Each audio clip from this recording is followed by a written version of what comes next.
Qu'est-ce que la sanctification? La sanctification est premièrement un acte, l'acte de se donner à Dieu, sans partage. Sous l'ancienne alliance, quand une personne ou une chose était sanctifiée ou consacrée ou dévouée par interdit, elle était d'abord prise à part, séparée de tous les autres intérêts en présence,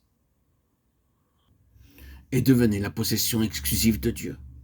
Dès ce moment-là, tous les droits de propriété lui étaient acquis, et on admettait qu'il pouvait en disposer à son gré, et exercer sur elle un pouvoir discrétionnaire.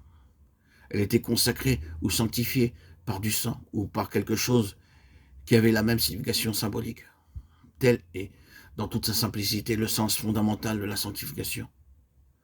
Vous ne vous appartenez point à vous-même, car vous avez été racheté à grand prix, 1 Corinthiens 6, 19. Ce n'est pas par des choses périssables de l'argent ou de l'or que vous avez été rachetés, mais par le sang précieux, 1 Pierre 1, 18.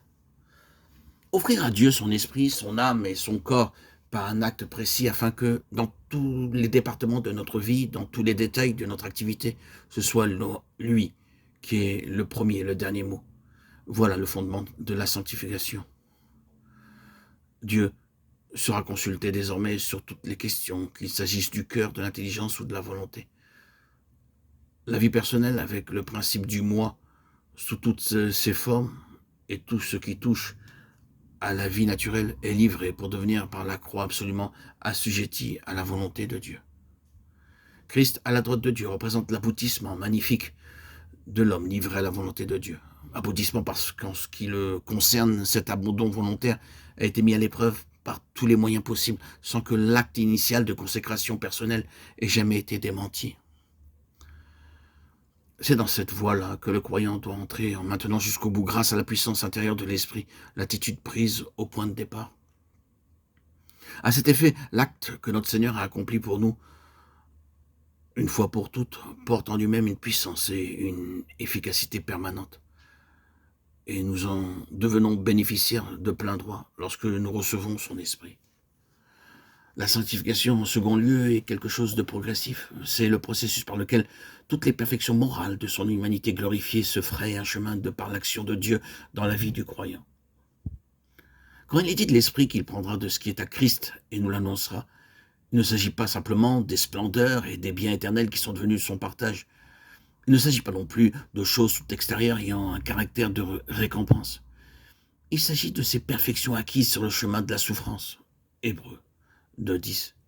Le croyant doit en avoir sa part, car ce n'est qu'alors qu'il pourra partager la gloire qui repose sur une humanité parfaite et qui a retrouvé, pour ainsi dire, son pays natal.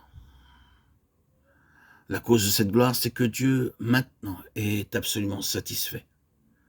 Par le simple fait de le contempler, nous sommes transformés et nous passons d'un degré de gloire à un autre degré de gloire, comme par le Seigneur, l'Esprit de Corinthiens 3.18.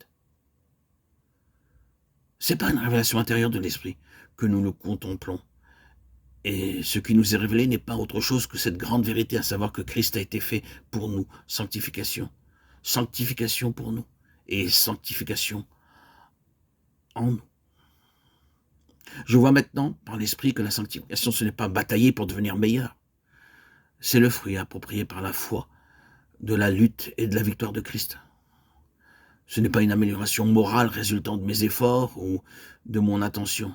C'est la vision et la compréhension des perfections morales de Christ, telles qu'elles ont été acquises à mon intention.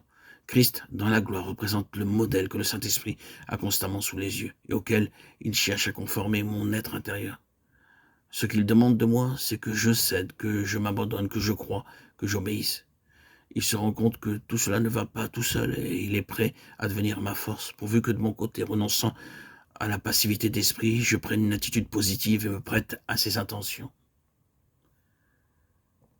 Ainsi, Christ à la droite de Dieu signifie pour nous sanctification.